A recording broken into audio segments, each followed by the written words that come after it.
Ipahid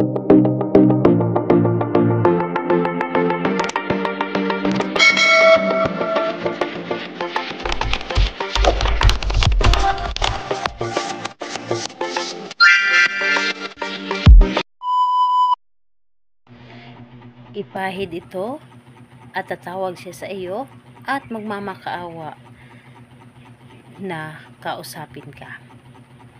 Matagal na ba kayong hindi nagkakausap o matagal na ba kayong hindi nagtatawagan ng inyong partner sa iyong ka-LDR? Gawin mo ito upang magmamakaawa siya, nakausapin ka palagi.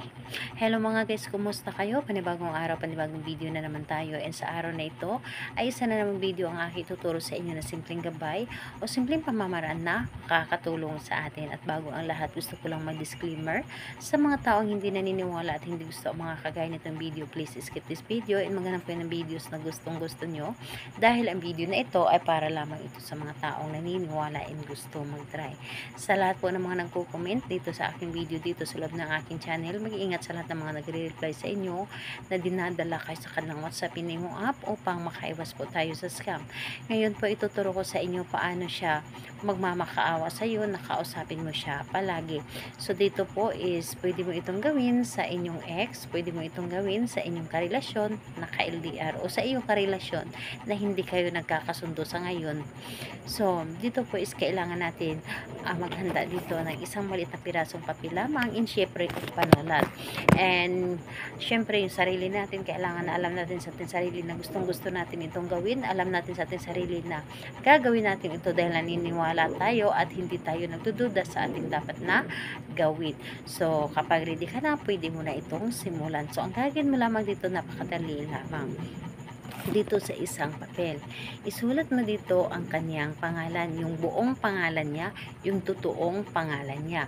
So kapag naisulat mo na dito ang totoo niyang pangalan, dito sa ibaba, isulat ninyo dito ang pangalan kung saan kayo nagkukontakan. Halimbawa, imo, kung ano yung pangalan niya sa imo, yun ang isulat ninyo, or messenger, kung ano yung pangalan niya sa messenger, isulat mo din dito.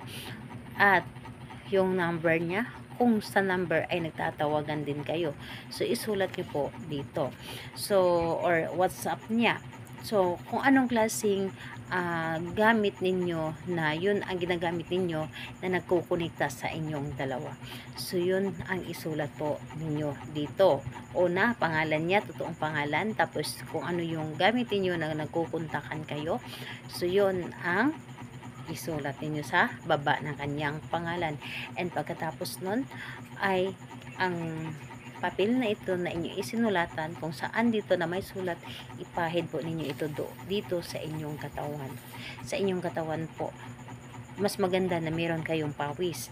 So ipahid niyo ito sa inyong katawan at sabihin po ninyo na yung kanyang pangalan at apelyido, at sabihin mo na magmamakaawa ka na tawagan ako, magmamakaawa ka na kausapin kita, at lagi mo akong kakausapin, bibigyan mo ako sa lahat ng inyong oras, ako lamang ang iyong mamahalin, wala kang ibang mamahalin kundi ako lamang. So pwede kang magdagdag ng inyong mga sasabihin kung ano pa ang gusto ninyong sabihin dito. So pagkatapos nun, ito ay inyong ilagay sa loob ng inyong cellphone, sa case ng inyong cellphone. So kailan ito pwedeng gawin? Sa kahit anong araw at oras, pwede mo itong gawin. So ayun po, salamat po sa inyo. Bye bye everyone. God bless us all.